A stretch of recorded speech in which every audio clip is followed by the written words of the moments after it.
And we are live.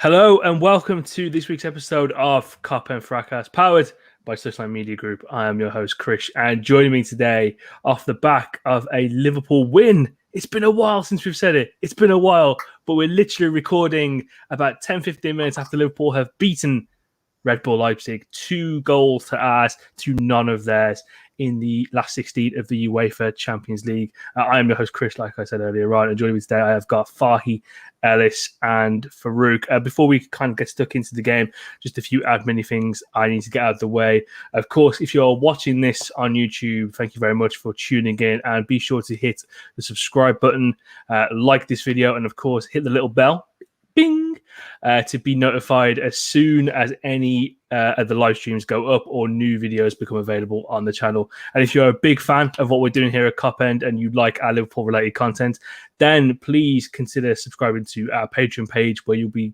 getting a wealth, and I mean a wealth, of Liverpool-based content on a weekly basis. We've got so much good stuff planned, and we've had so much good stuff in the past month or so. It'd be a shame to miss out. So from as little as £3 a month, you'll get access to, again, a wealth of Liverpool-based content. Again, if you head over to www.patreon.com/Cop and Fracas and sign up today. So, gents, let's get straight into it. And Fahi, I'll come to you first. It's a win. It feels fantastic. How are you feeling? Mate, I'm happy, man. I'm happy. I'm very, very happy. It was a great performance. Felt like the Liverpool of old. Exactly what we wanted to see in terms of a reaction. I think Leipzig were the most perfect team to play against, based on the way they kind of set up and the type of football they play. From minute one, I loved the approach in the game. High risk, high reward, and that's kind of what we went for. And we got the win that we needed to get. 2 great goals, 2 great counter-attacking goals. I really can't fault any of it. I was super happy with all of their performances. Henderson performed really well. Trent was great at right back. I really could applaud all of them, really. But yeah, I'm just glad we've won a game of football, man. Honestly, it's just been driving me insane. Honestly, we were very despondent at the weekend, and we're going to talk into that Leicester game a little bit later on. I didn't watch any football for the entire weekend. Actually, that's a little bit of a lie. I watched some of Manchester City against Spurs, which I vastly turned off because I was trying to eat my dinner and Martin Tyler was breathing down my television. It was really putting me off. Els, I'll come to you. How are you feeling about the performance from today's game? Does it give you some really good encouragement going into the weekend and kind of getting on with this remainder of the season? Yeah, it was encouraging. We look like the old Liverpool. I say that with a lot of hesitation, because the last time I said that, we didn't win again. So I think just morale boosting that we was able to go away from home and pick up a comfortable victory against a very good team who was supposed to give us a lot of problems going forward. I think it's the confidence that we needed. It's the kick of the backside pause that we needed. So yeah, I'm happy, man. I'm happy, bro. I can't like he said, I can't really fault anyone in the game. Everybody was on job. I want to big up Curtis Jones. I thought he put in a really mature performance in the midfield there. I really, really enjoyed his performance. Yeah, man. You can see that boy's a talent. Yeah, that triangle that you saw at times on the right-hand side with Trent, Curtis Jones and Mo Salah, I'm a big fan of that. We need to see more of that going forward. Faruk, I'll come to you. We were talking before the game about how, before we started going on air, about how Leipzig set up, and it really played into their hands. I think the team who've kind of really set up the best against us has been Brighton. Are you surprised that Leipzig kind of stuck to their normal guns and didn't change it up?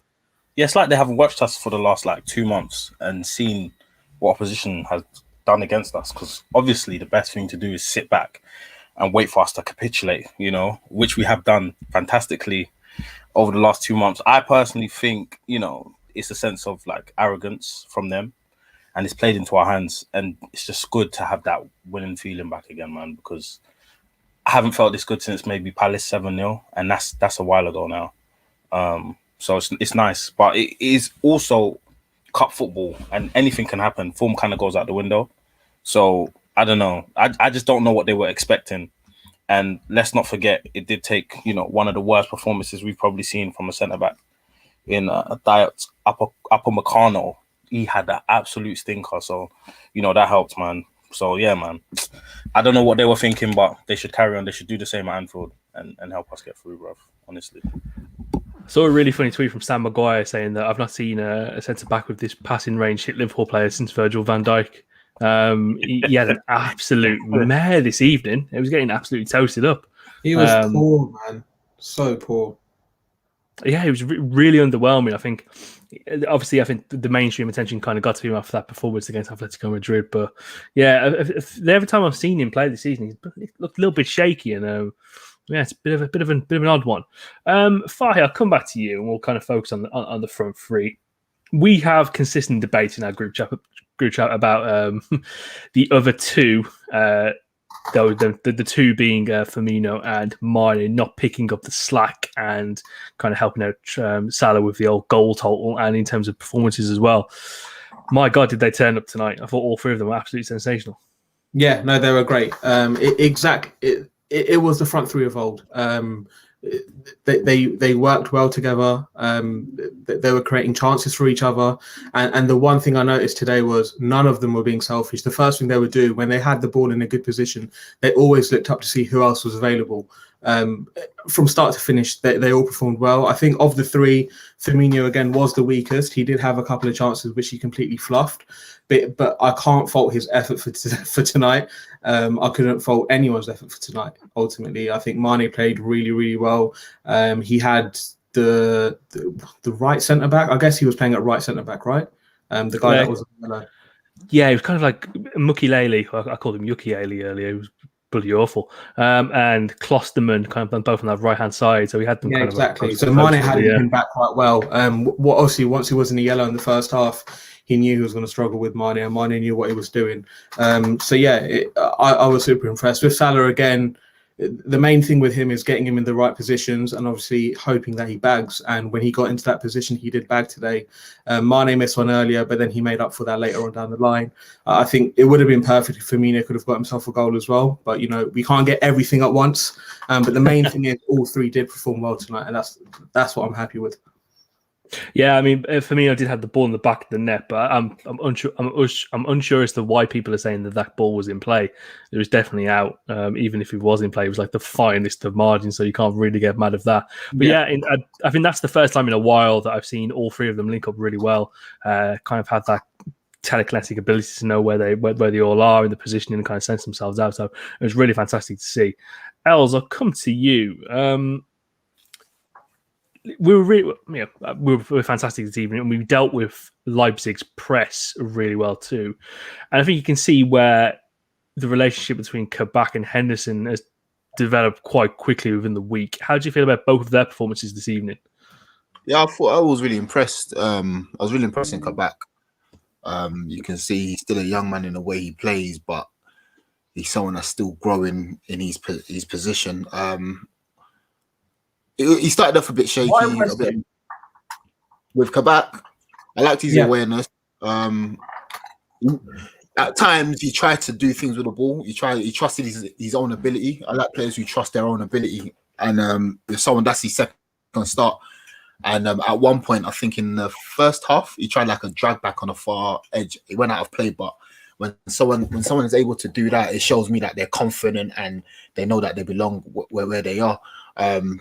He was confident on the ball. He tried to play it out for a fair few times, which was good. I want him to talk more. I want to see him talking a bit more there. But obviously, I can't really fault him. Man. He's only 20. He's got Henderson next to him, who's absolutely bellowing against everyone. So I mean, he doesn't really have to talk much when Henderson's probably talking for him, Alisson, Robertson's talking for everyone. So I don't need to talk more. But yeah, that's what impressed me. There was a chance that Leipzig had, and I really liked his awareness where he came in from the back and he was able to chest it down, and Alisson picked it up. So yeah, I like that partnership. It's very good. Henderson is a couple times when the forward came on. I think Juan. His name Juan, yeah, I think Juan. He came on and he got in behind Alisson. Got in behind Henderson, but that's no fault of Henderson. Really, it's like he was doing what he would do in midfield, where he will press. And but yeah, apart from that, it was a good performance. Yeah, it must be nice having a substitute you can bring on who can impact games. So that must be nice for some teams. Must be nice. I've got some Kabak numbers from the game. 67 touches in total. Won 7 of his duels, 4 tackles, 3 interceptions, 3 ball recoveries, 2 clearances, and 1 take on. So I mean, fairly solid stats, really. And yeah, it did really well. Impressed. My son made me proud, as I would say. Faruk, I'll come to you on this one. The midfield has been a talking point of contention in the past. God knows how long. How long has the midfield been a talking point for? Probably past month or so, I want to say. Yeah, I mean, but overall, it's been a talking point for the best part of 3 years anyway. So yeah, true. How impressed were you with them this evening? I mean, it was kind of when Thiago put the tackle in the first minute, I was like, "Oh, for fuck's sake, are we doing this again?" But he settled into the game really well. Like we talked about with Curtis Jones earlier, I thought he played well too. But so, how do you feel that they operate as kind of like a midfield free unit? And would this be something you'd see to roll out for the remainder of the season? I think what was different today was the balance, and obviously Thiago more on the left-hand side is something that I don't think we've seen, and I think it looked good. I think maybe Curtis usually playing on the left is because when he was in the youth team, he was a left winger at times, so maybe it makes more sense. But I think he actually looked better on the right today as well. And Ginny, with his power and his strength, like because he's no shade, but he's passive going forward. I think in the absence of Fabinho and Henderson, he's probably best suited to play in our deepest midfield position. But generally speaking, I think I really liked the balance today. Although it was the same midfield that played against Leicester, I think, the switching of the positions made a big difference. I do feel like the Thiago thing is really, really pissing me off. I won't lie, because I proper rate the guy.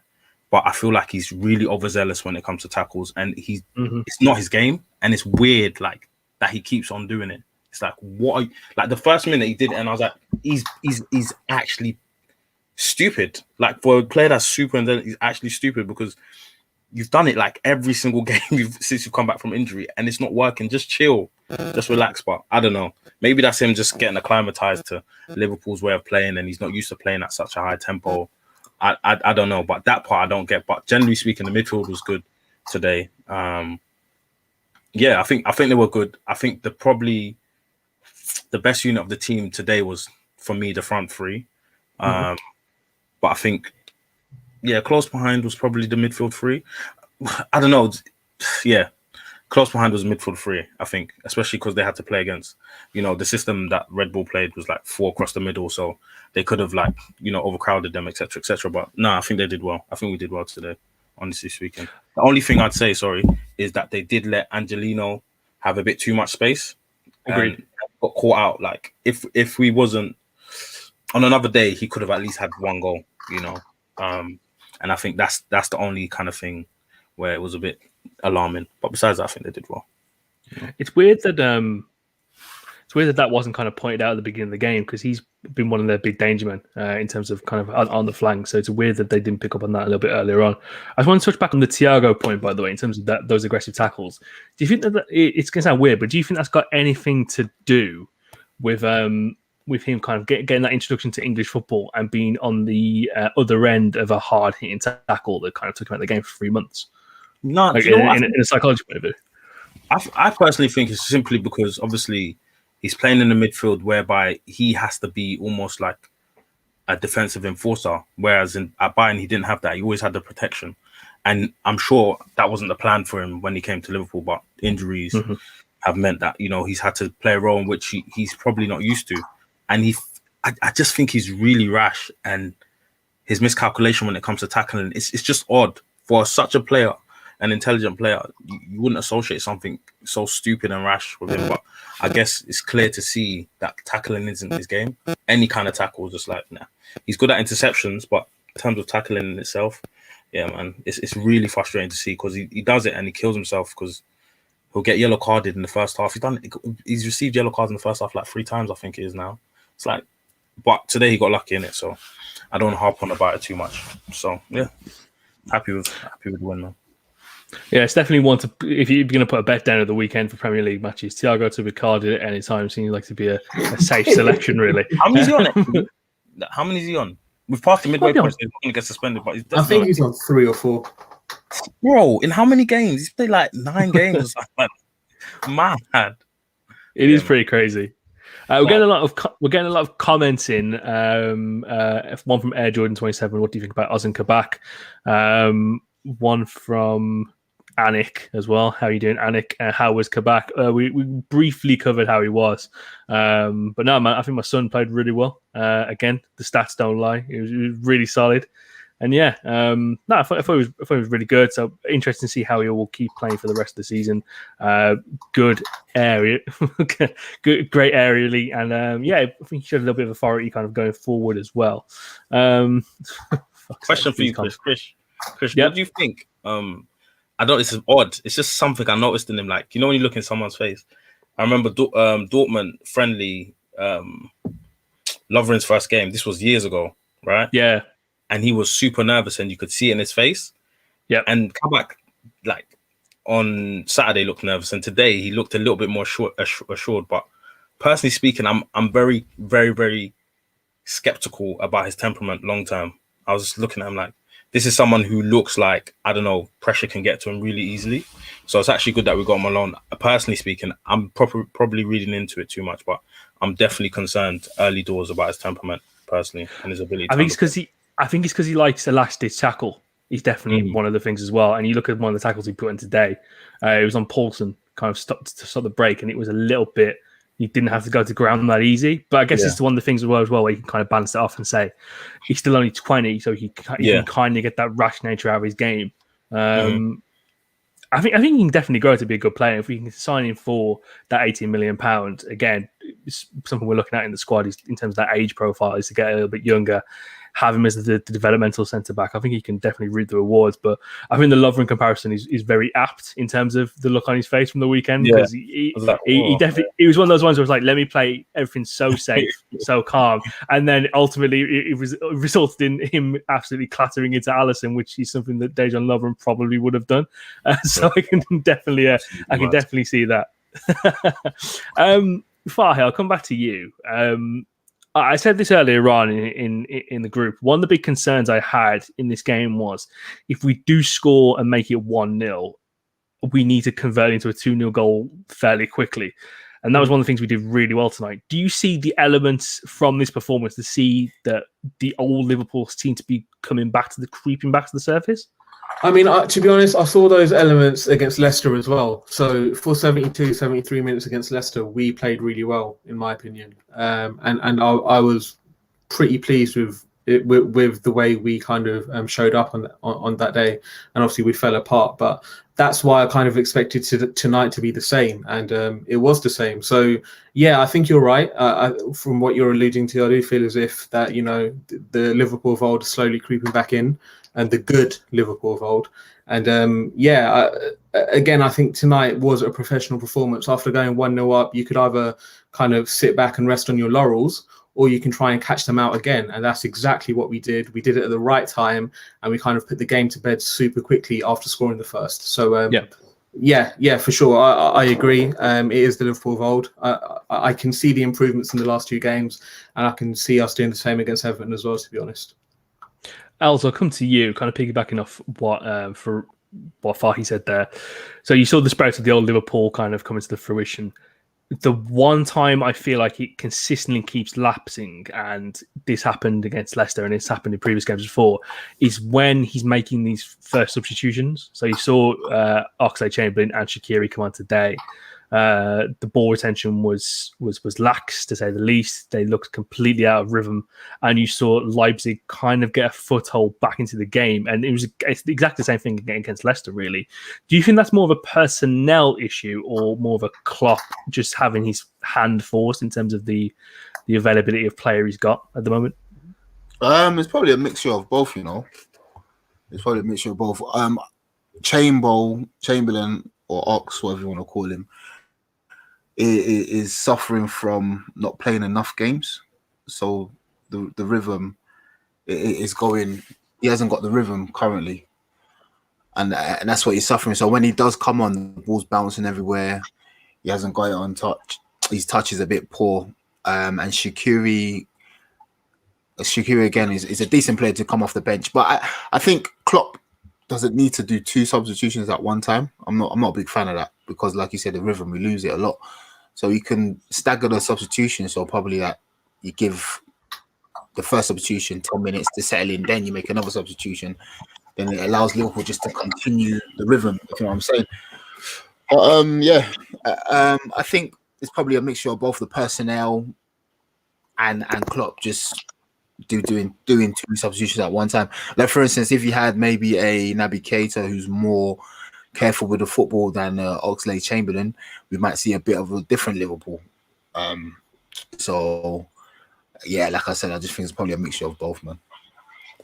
I guess this is a question to the wider group as well, and it's just something we did talk about kind of last week as well. When you look at it is at this point it's porous attacking options, and granted, one of the substitutions normally will probably be either Jota or Firmino coming on at that point of the game. In terms of the attacker reinforcements, that's something we've really got to look at in the summer. What do you guys think? For me personally, it's like super like sort of paramount importance for us because besides having an extra centre back, getting an extra centre back this summer, if that's Kabak, so be it. We need something different in the attack. Like Jota brought that, and we need one more at the very least and that's just me with the operating on the premise that we keep the same front three that we have currently. We need one more because it's a long season. It's a hard season. It'll be after the Euros as well. Like we can't. It's too stale, and we've seen that this season. That Salah's basically carrying the other two in most games. You know, so we need that difference maker. And I would like us to go for a different type of attacker as well. Make us a little bit less predictable. You know, I'd like someone who's a bit more central. So I think Jota kind of covers, you know, top quality out wide, like wide forward that we have. I'd like to see a top quality forward come in, even if it's not like a marquee signing. I just want a top striker come in, and that will make a difference. That will make us unpredictable. You know, even down to who starts. You know, you can't really guess who's going to start because they're all so good. You know, have you got any names in mind or? Nope. All I think of is Haaland and Mbappe because I only look at top players now. I'm not. I just feel like we're at a place now as a club where we've elevated ourselves, and I feel like we've gone past having players that aren't going to make an immediate impact. And I just want to touch on Ox, and you know, God bless his heart, because you know when he first came, he was like fantastic, but we've like evolved past him, and he is just not at the races. Even if he did have game time, he's been kept out of the team by Curtis Jones, and that's not because Curtis Jones is a local lad. It's because he's actually better than him, you know. And that's what my thinking is now. It's just like the additions we make should be players that are going to take us to the next level. If we're trying to build on what we've created, that's what we should be doing. We shouldn't be signing, you know, players with like potential and us needing to develop them so much, you know. For me personally, anyway, you know. But left field, you see Marja that came on for that's on loan at Fulham. If we were to get someone who we need to develop, that boy is something else, man. That boy is like it'll be cheap and cheerful. If we're not going to go for a top player and we're just going to get some, like we're trying to save money or whatever, which I imagine we will be doing, we need someone like him, man. Because like someone in the box that just puts the ball away, keeps it really. Anyway, I could go on about our front three for an eternity, but I do feel like we need to change it up, you know. So yeah, I can't wait for us to. I would hope we sign a 9 this summer, you know. Yeah, I definitely agree with that. I think we definitely need that kind of change of pace guy. And in theory, it's kind of what Divock should be, but just hasn't been for the past 2 seasons, regardless of what Glam thinks. Fahi, I'll pose the same question to you as well. Not only Glam. Wait. Not only Glam. Fahi too. Let's get that straight. Wait, what have I said? Hold on. Wait, don't let him off the hook. Don't let him off the hook. What's the statement? Do you remember? No, you know the statement. You know what I'm talking about. He knows the statement. You know it. So clarify it. Go on. for the audience. Go on, say it. Okay, if this is what I think it is, let's not talk about it. We'll take this offline. Okay. No. Yeah, nah. Guys, we've got a live show. There are people watching. I think they don't want to hear about personal conversations. People came for a flogging. Might as well give them one. I'll lock off this whole stream. I will lock it all off. Man, just climb into the bus, you know. Raw, shameless. Yeah, the power went off in my house. I turned it off.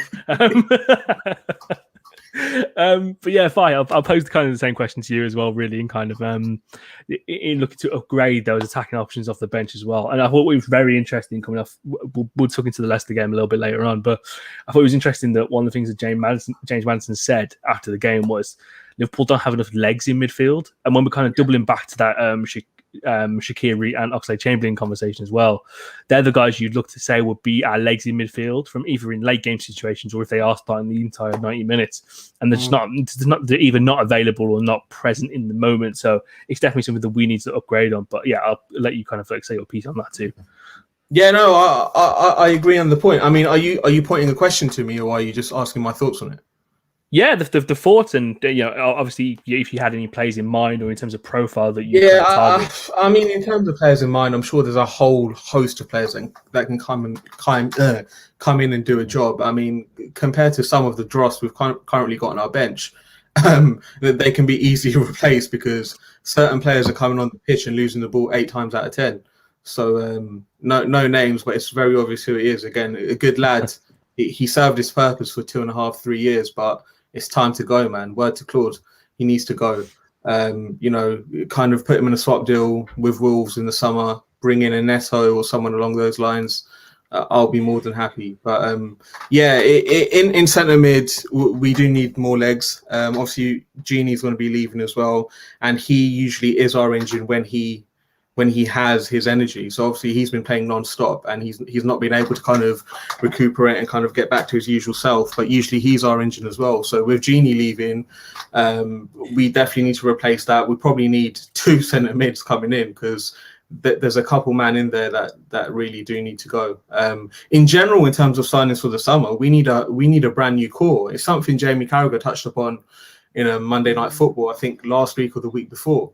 And he was basically saying, in terms of evolution, Klopp, what he usually does, he brings in 3 players each season, and they're 3 key players. And I think, again, with the summer coming up, we're going to have to do the same thing. We're probably going to need another centre-back. We're going to need a centre-mid, and we're going to need a forward because we need to keep on involving the team. Yeah, no, I completely agree. And it's obviously no coincidence that we're kind of keeping tabs on a lot of central midfielders. We've seen recently linked to us, the 2 guys from Mönchengladbach come to mind, first and foremost, Zakaria, and I can't remember the other guy's name. Els, you might know more than me. Good lad. Let's just call him that. Yeah, good lad. So it's late at night. It's late at night, so the brain's dead here. So it's no coincidence. Obviously, we're keeping tabs on these guys. Just pulled this comment up from Harold to say how good was Curtis Jones tonight, and we touched on it a little bit earlier that he was fantastic. In terms of what we're talking about from the midfielder coming in and taking his chance, especially with Gini leaving at the end of the season like we expect him to, he's really stepped up this season, and I think at times he's really played within himself to kind of suit what Klopp needs from that midfield. But you see at times, especially from tonight as well, where it can be a little bit more rudimentary and he can get himself in the box as well. So no, some big development there. I don't know if you wanted to touch on a little bit more on Curtis Jones there, Els, as well. Yeah, man, I was really, really impressed with him. We always knew he was a talented lad when he was in the under 18s, under 23s. I think by the time he got into the under 23s, a lot of people were saying like, yeah, might as well just like chuck him to the first team. Obviously at the under 18s, under 23s, was playing more of a left winger, number 10 role. When he finally did come into the first team, I was a bit on his neck because he took a lot of time on the ball. And he thought he was in the undertaking, and it wasn't really helping him. But then towards the end of last season, it's like he really took in what the coaches were telling him, and he was moving it quicker, and he looked like a player who was starting to build his all-round game. And this season has really matured, especially today. Like it's a Champions League game. It's not like a little boy game. It's not an FA Cup against Gillingham, bro. This is against a top team. You're playing away from home, and he didn't look out of place. He used the ball really well. He put himself about.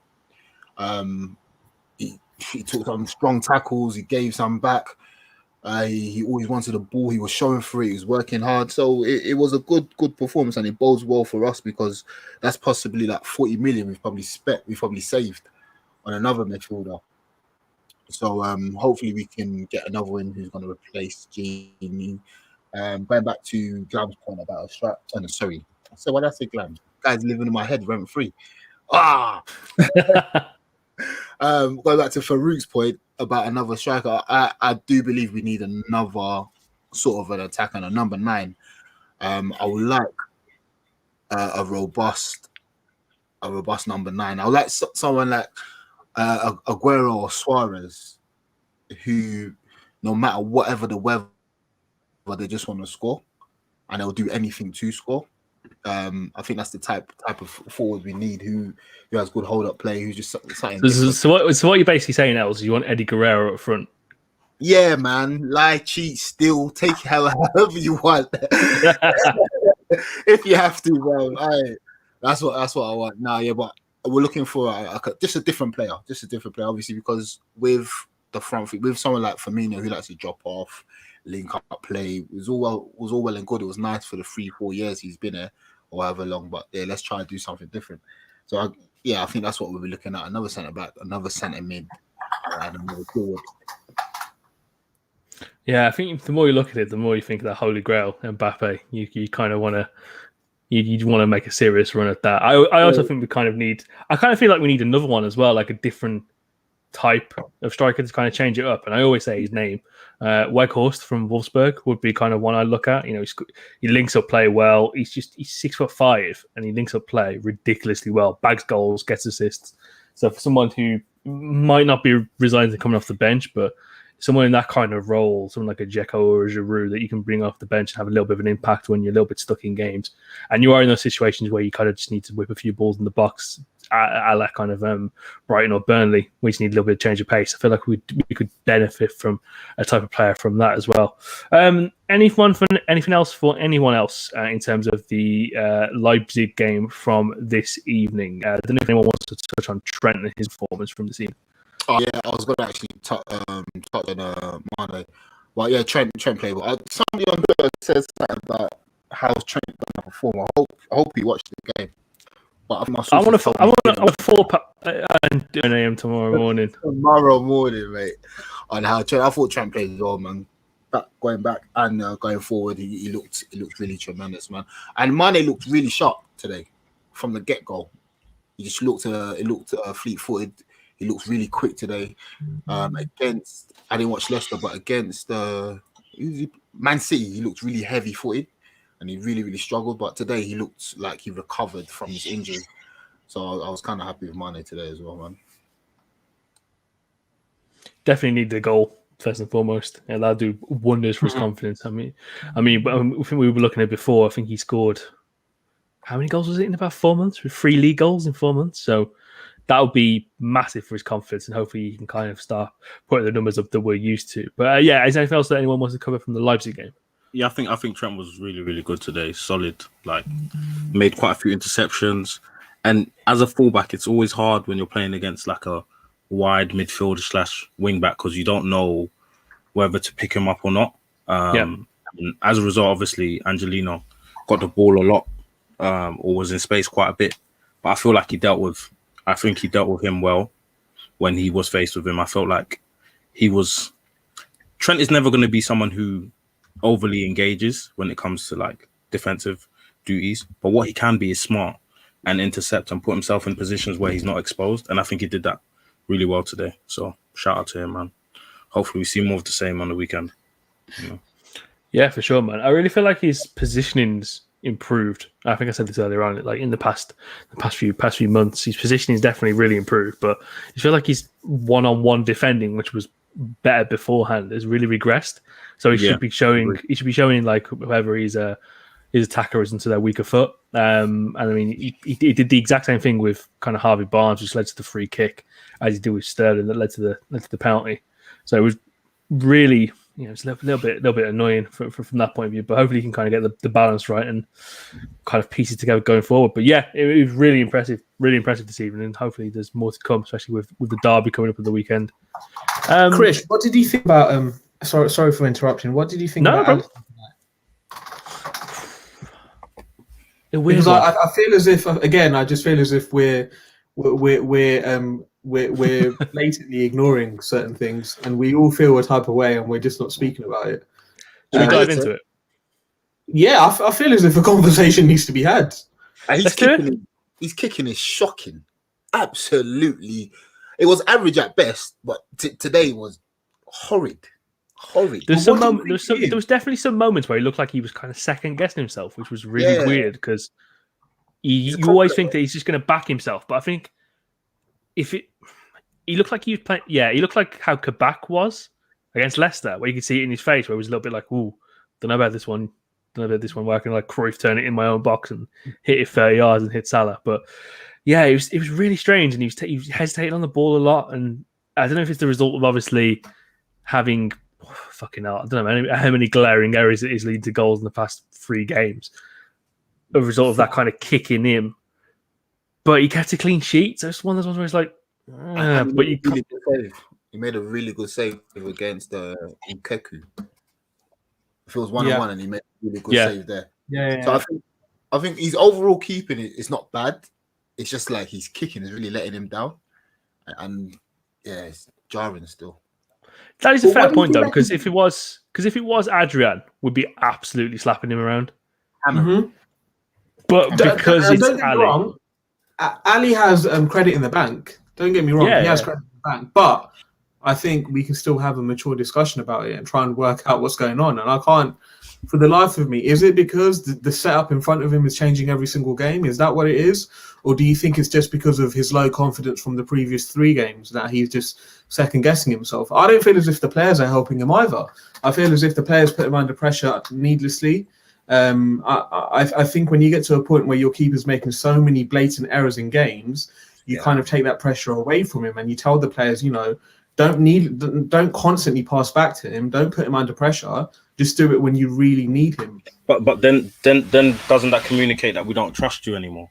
Well, that's also true. So what do you think? Do you feel as if it's just a thing where we have to kind of just manage him through this and just hope he gets better again? I think that there's no question about the fact that the 2 centre backs that are usually playing in front of him for the best part of 2 years. Matip, Gomez, and Van Dijk is all that he's known, and occasionally Lovren. And now for that to be 2 midfielders is like he's on edge from the jump. Personally speaking, you could pretend to say, Fabinho's done brilliantly, but next to him's Henderson or Nat Phillips or whoever, Matt Phillips, should I say, whatever. And it's like his confidence is already shot before the game started. Mm-hmm. His kicking is just weird because he's actually historically really good at that. But now, like today, even when he was trying to knock it long, I was like, what are you doing? But anyway, back to the point, I do feel like the main thing is the fact that Van Dijk and Gomez and Matip are not playing, and he's on edge from the jump. But his kicking is really leaving a lot to be desired. And I don't know what the solution is. I think there was a time where Ginny passed it to him today, and I was like, "Why are you passing it to him?" Yeah, definitely. He does. Yeah. He does that a lot. Like where he kind of recycles the ball back. When he did it in the City game, it really annoyed me because it literally led to another goal. But his confidence, Alisson's confidence isn't the same. There's no question about that. And the type of keeper he is, you have to have a lot of confidence to play the way he plays. And there was a moment where he made a clearance. It was a similar situation, I think, to the Leicester thing. And I think Kabak clapped him, and I was laughing because I was thinking, "Oh, you learned from the last time." But I do feel like, it's something that needs to be addressed.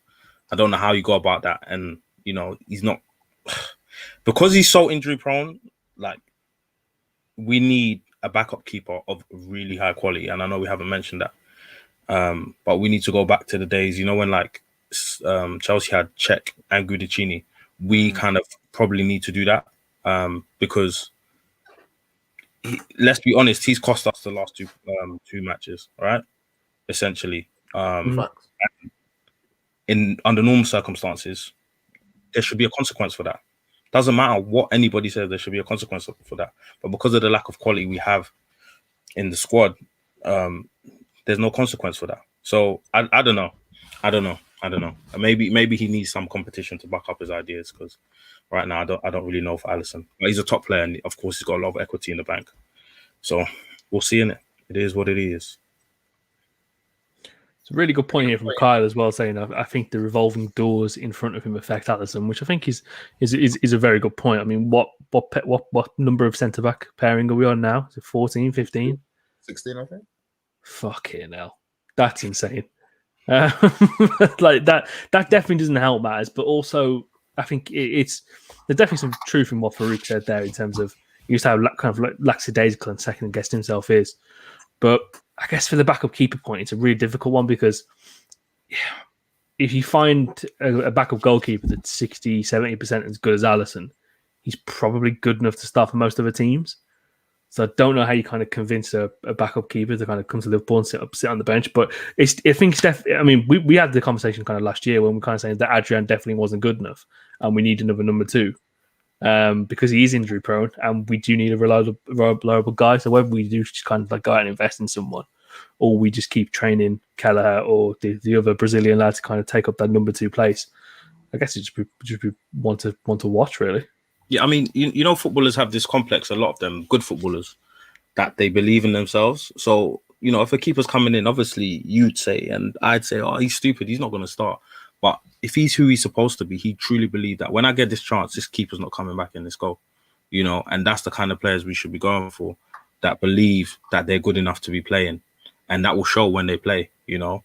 And with Alisson's injuries this year, and if you have a keeper that's like, you know, when Barcelona used to rotate and they'd have Valdez and ter Stegen, and they'd have one playing Champions League and one playing in the league, both prestigious competitions, you can have that kind of balance. And maybe easing that burden on Alisson would mean he won't get injured as much. But like you said, of course, if a keeper's that good, then he's probably going to want to be starting week in, week out. But yeah, man, I think we need to address that situation, because everybody gets nervous when Alisson gets injured. And now everyone seems to get nervous when he's about to kick the ball. So, you know, Yeah, boy. It's not a great place to be, not a great situation to be in, is it? Fucking hell. Yeah, I think definitely keeping a clean sheet tonight will help with that. The kicking, it's just really weird, isn't it? Like just the whole confidence has been shot from the past 2 games, and there's not really not much you can do about it, because I guess you could say you could play Kelleher for a few games, as he has kind of proved himself a little bit this season, but he seems to be injured, which again, not great. You've got Adrian on the last 4 months of his deal. We're counting down the days until he goes, so there's no real point rotating him in, and that just opens up a whole Pandora's box of fucking shenanigans that can be unreleased there. So yeah, it's not the best scenario, but yeah, let's dip into the Leicester game a little bit, and I think this hurt more than anything else because we played incredibly well for 75 minutes of football, and then it went to complete and utter shit. Fahi, I'll let you take the lead on this one. I don't honestly since Saturday afternoon, I have played back that game in my head so many times, and I still cannot believe what happened in those final 15 minutes. Literally, it just reminded me of the Liverpool of old. If there was a game I could compare that to, I would compare it to, remember who was manager? It must have been Rodgers when we went to Southampton. Was it Rodgers or was it Klopp? It might have been Klopp, actually. Klopp. Was it when we were 3-0 up at half time and Mane sat the crap out of us? Yeah, 2-0. Then 3-2. Yeah, we were 2-0 up. I think Sturridge scored a great goal first half or something. And then just the second half, we capitulated. One mistake, and we literally just lost the plot.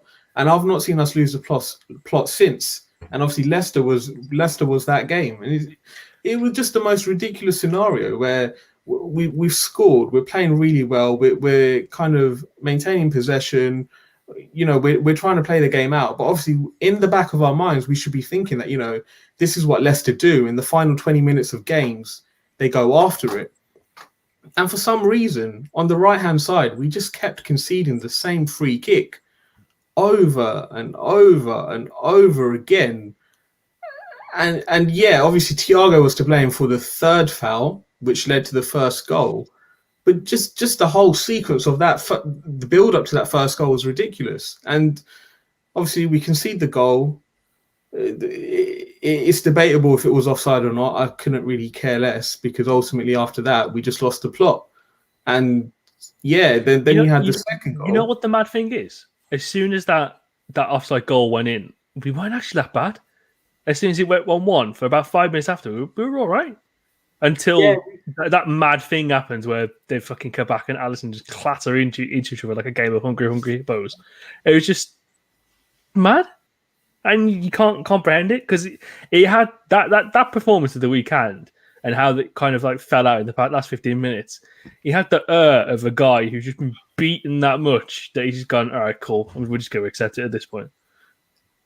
Yeah, basically, I'm still shocked by what I saw that game, man. Honestly, Saturday afternoon, the moment the third goal went in, I turned off my TV and went to bed. I went to sleep, woke up at 5:30 for the Man City game. I couldn't believe what I had witnessed.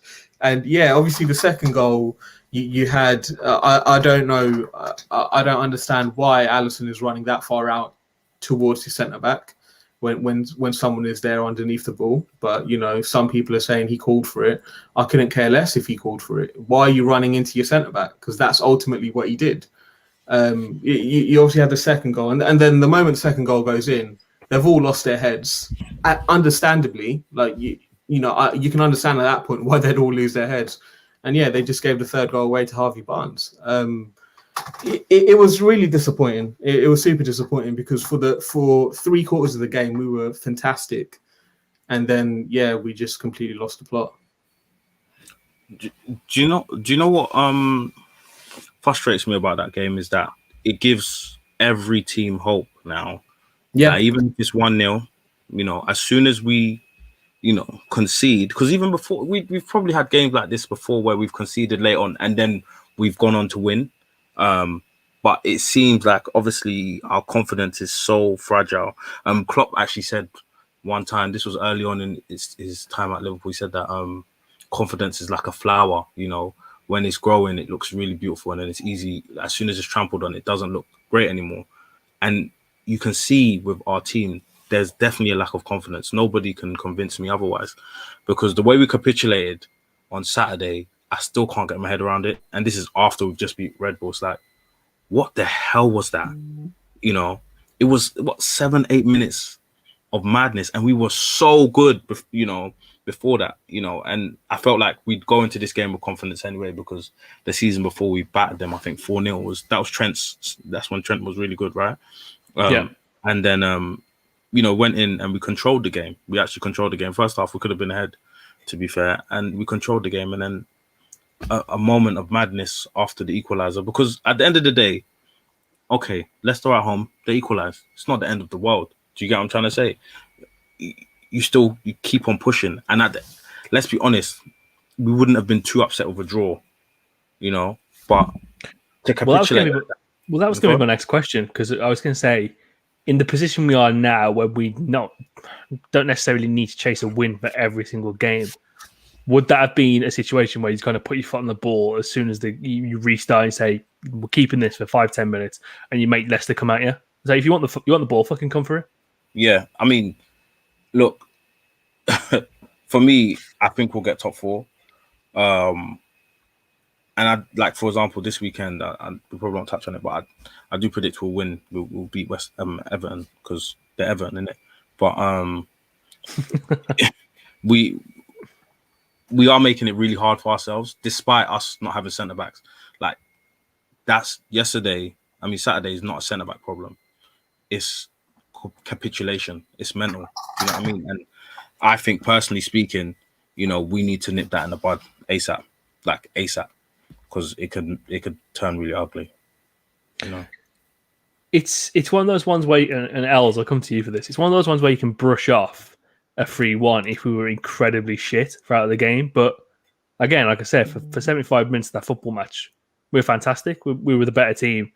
To the point where, obviously the first 25 minutes of the match, Rodgers has to change up his game plan completely. He starts at the 3 at the back and he goes back to 4 because we're getting in so often and we know we're basically kind of at the edge of their box at every single opportunity. And again, that goes back to that kind of, from what I was saying earlier on, that little bit of a lack of ruthlessness.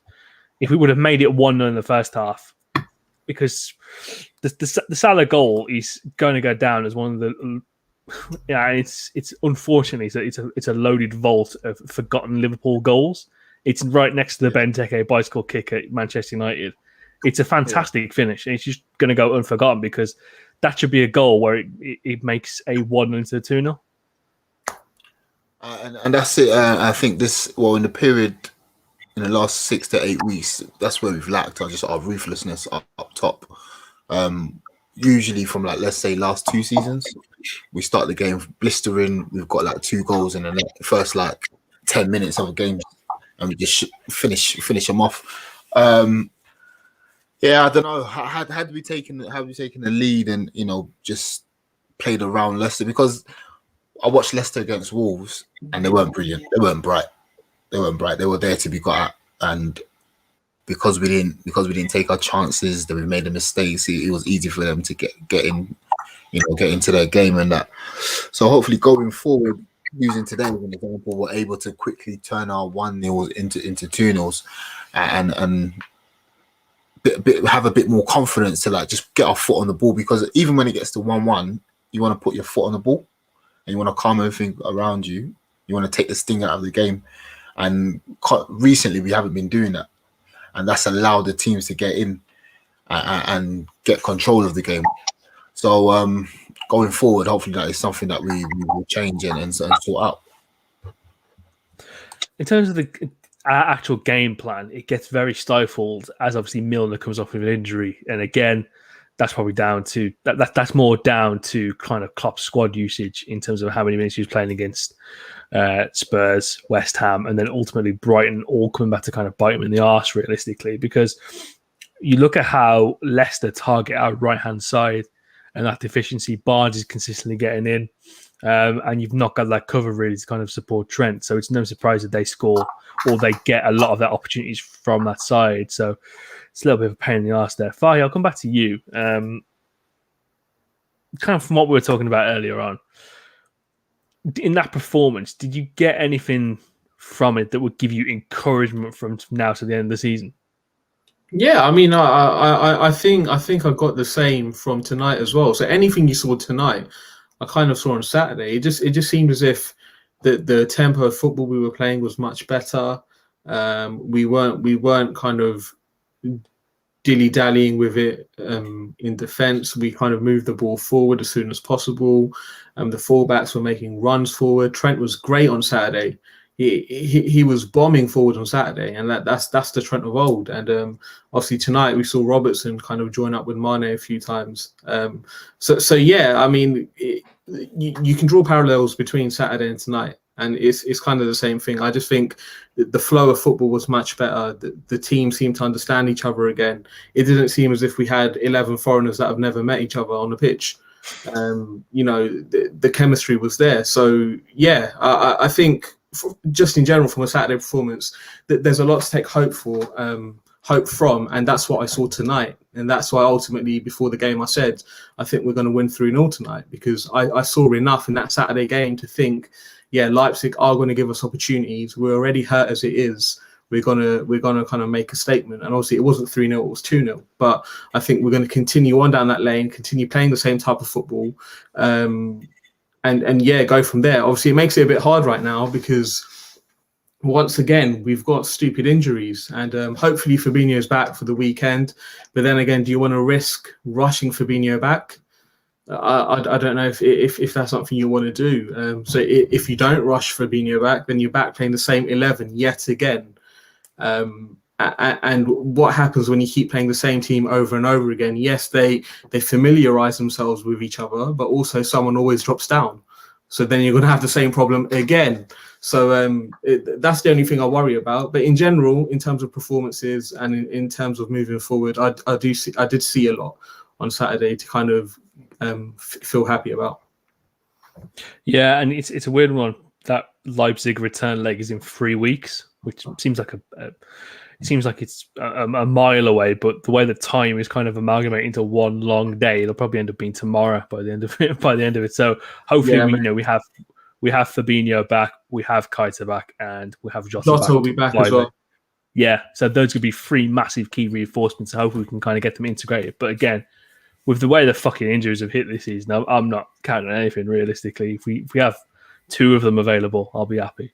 I thought again in terms of the game plan, there was definitely a targeted job in terms of not allowing Tielemans to kind of get into the game, and he didn't really have that impact that he normally does in games. He didn't have that freedom to kind of run about. Was massively impressed by Wilfred Ndidi though. I mean, Jesus Christ. You talk about a guy that was giving anyone no space and was consistently on heels. There was one part of the game which I thought was really funny, and then ended up getting used as a meme where kind of Thiago dropped the shoulder, turned, and looked like he was through. But then Ndidi was like literally the recovery. It was on his arse, man. He's such a good player. He's so good in terms of obviously kind of winning the ball back and doing all that dirty work. I still think he'd be a really good player in terms of obviously being a bit more progressive with the ball too. There's even more of a diamond player there to be unearthed. Yeah, man. Yeah, I like him, man. I like him, man. I think he's a top player, man. I think he's a top player. Really stalwart in midfield. Obviously, being from Nigeria, watching him, he's really, really impressive, man. I don't think he's on the ball. That's probably his weakest part of his game. Like playing, like being progressive, like you want him to be progressive. I don't think that's in his nature. He's just more like a modern day disruptive midfielder. Whereas if you compare him to, like, let's say Fabinho, who can play football going forward, there's a difference. But apart from that, he's a top defensive midfielder, man. I think that's probably what holds him back from moving up a level. And I think like his ceiling is probably Leicester, because now as a midfielder you got to be multifunctional, man, even if you're a DM, you know. So I think that's what holds him back, but he's still a really, really, really good player, man. Tidy, in terms of like he's gonna press the life out of you and he isn't gonna give you an inch, you know. He's a good player, man. I like him. Would be amiss if we kind of didn't talk about the officiating from that game, because it was a little bit mad for me. I don't know how he gives. There was one where Kabak makes a fantastic tackle, which literally got done on the other end and didn't get called for, and then somehow he gets booked. And then the Mane one where he's blatantly pushed in the back and he's not given as a foul was just. That was absolutely mind-blowing to me. And again, the whole VAR thing comes into question, and I'm not going to waste too much time talking about that, because a lot of people say that VAR has ruined football, but I think people still kind of think that it's robots running the machine. When it's not. It's just the game has gone, man. The game has gone. Like this isn't my sport, man.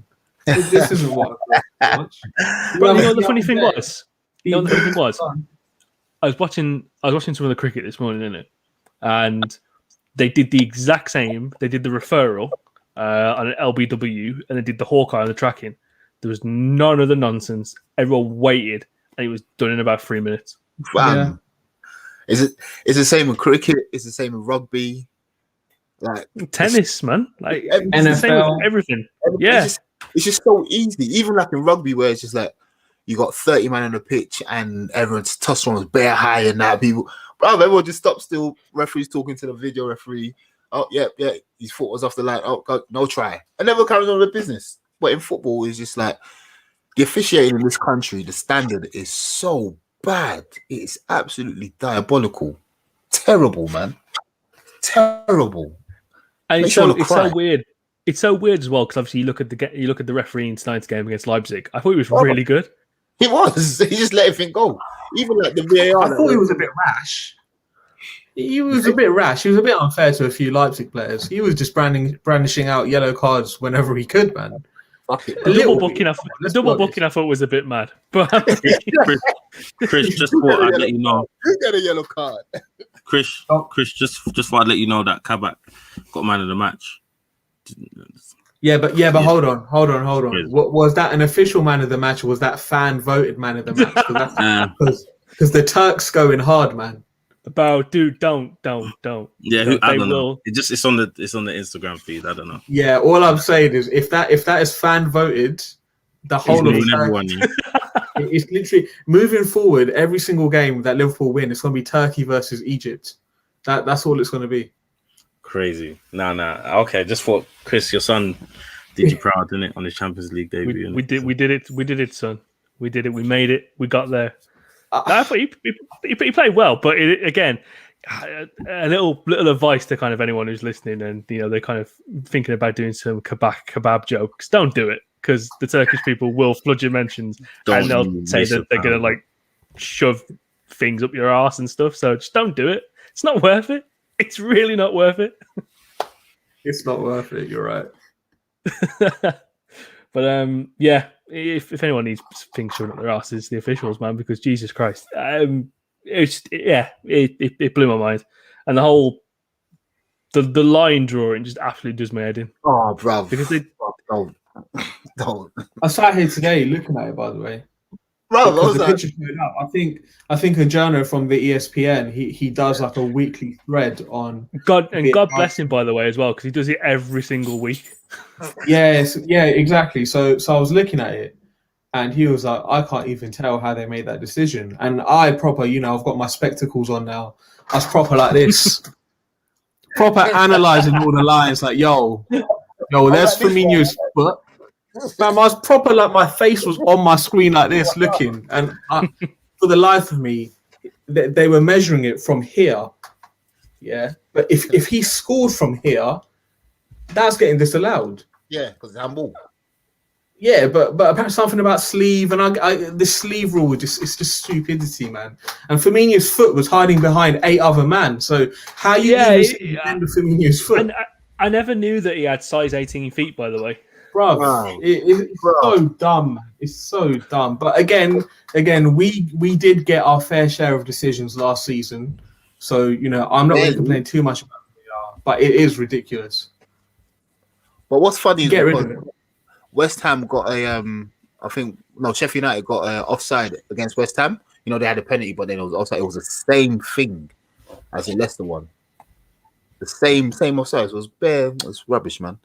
Speaking of later on, you'll probably see on your social feeds a refereeing the Ipswich game, Ipswich versus Northampton, has put his head into another Ipswich player. He's actually squared up to him. He's squared up to him, bro. Ooh, nice. They're fighting back, Bro, this country's a mess. Again, like I said, Man when said Brexit means Brexit, and then I butted him.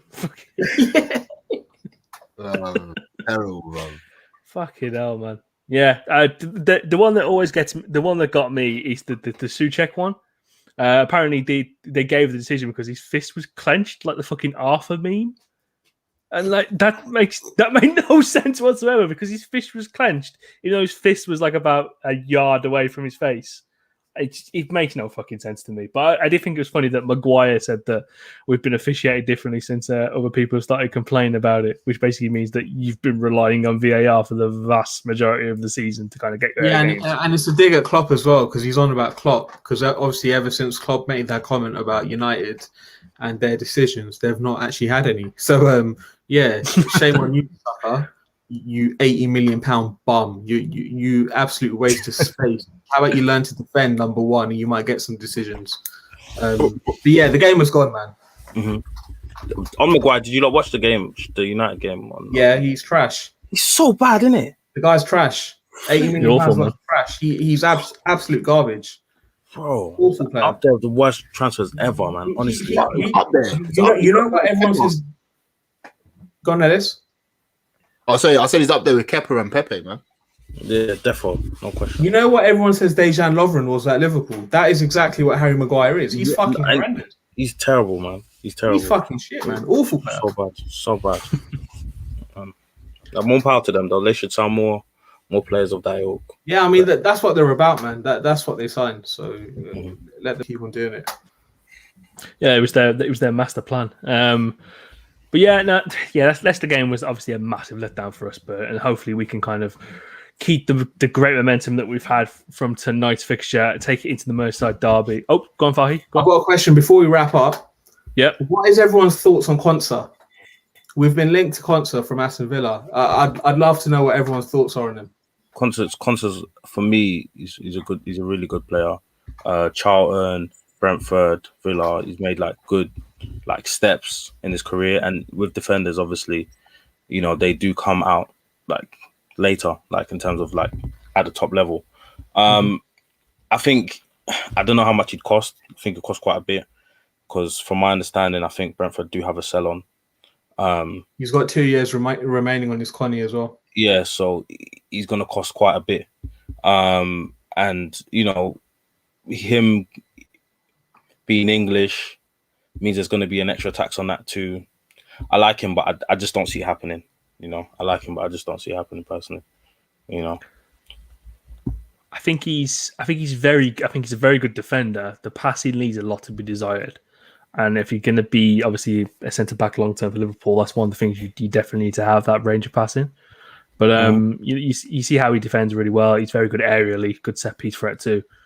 So it's interesting that we're looking for someone like that. But I think if you look at the market as a whole for central defenders this upcoming summer, I mean, you know, there's still guys like Kletekar, Sven Botman, Kunde from Sevilla. There's definitely options on the table, but it's interesting that he's in the frame. He's done really well at Villa as well. Yeah, man. I like him, man. I like him. I think he's better than Mings. And also he's from Europe. Oh, yeah, 100%. Yeah, definitely. He's from he plays for Samrab as well, which is so he's come through the right path, like Faruk said, man. Yeah, quick one, guys. Off topic. Just want to say Salah's got 24 goals now. Yeah. His 3.5 year run, I think, is only bettered. Like, probably gonna have to check the stats, but it's probably only bettered by like Thierry Henry. You know, in his pomp. Like, this guy is a phenomenon, man. Honestly, it's mad. It's unreal. He's an output machine. It's Peter actually Crouch, crazy. Peter Crouch said it before the game. He's the most unappreciated player in the league, even now. And I mean, fucking hell, how many times do we see it on a daily basis from our own fan base, let alone the wider league? What this guy has done since he's come back to England and to Liverpool has been nothing short of sensational. It's breathtaking to watch him play. A perfect example is this pod. Like, what we've just done today, right, is we've spoken about how good Mane is, or was, because the stand, like Salah doing it is not. We didn't even touch on Salah. I don't think anybody. We touched on the front three as a whole. Individually, we didn't touch on Salah because it's normal. It's mad. What the guy's doing is mad. He's mad. Absolutely crazy. We had a 2 hour discussion in the group chat about the front three and people are sticking out. I think, bro, he's got 24 goals. What do you want him to do? It's mad. It's actually mad. It's February. He's got. So he's been with Liverpool for 3.5 seasons and scored 118 goals. Fam, nobody's done that. Nobody's done that. It's crazy, bro. But I think he's what? Nah, man. He's 6 goals away from 100 in the league. He's eight goals away from 100. He's played 40 less games than Mane has in the Premier League and has got 10 more goals. And Mane is a top player. Like, he's something else, man. He's something else. He's insane, man. He's an insane player, bro. Yeah, so let's cherish him while he's here, man. Facts. We need that Salah and Mbappe link up for next season, 100%. But yeah, it's like you said, Faruk. Let's definitely cherish him while he's here. Yeah. That was such a nice sort of little thing before we end the pod. Fantastic. But yeah, it is true. Anik, you need to appreciate him a lot more than you do at the moment. Hopefully we can obviously carry on this fantastic performance from this evening into the Merseyside derby. And of course, here at Cup and Fracas, we'll have you covered with all the pre-match coverage as per usual. Our preview pod will be dropping on Thursday, and we've got a lot more stuff in the interim as well. So please, if you haven't already, head over to our Patreon page, and from as little as £3 a month, you can subscribe to a wealth of Cup and Fracas content. That is www.patreon.com/Cup and Fracas. Take a breath. How many pods are coming out this week, Krish? We've got 4. 4 pods on the 4 Patreon. pods. All you have to do is sign up, and you're going to get 4 pods a week. Like, that's 16 pods every single month extra that you're getting from the Cop End team. Come on. And sometimes we're in Sign even up. better. And sometimes we're in even better mood. So there's been some occasions where we've done 6 pods a week. I mean, fucking hell, what more do you want, man? Literally. Machine. Our patrons are loving the content, and like we're going to continue feeding them. So if you've not signed up, definitely try us out. Try us out for a couple of months, see how it goes. But I'm sure you'll enjoy the content. 100%. Couldn't have put it better myself. But that has been your episode of Cop and Fracas for this week. The Reds are getting back to their boss ways. Bring on fucking Everton. Their shit will put them back in their place. I've been your host, Krish, and I've been joined by Fahi, Ellis, and Faruk. Gents, thank you for joining me. And to our audience, thank you for listening. We'll see you next week.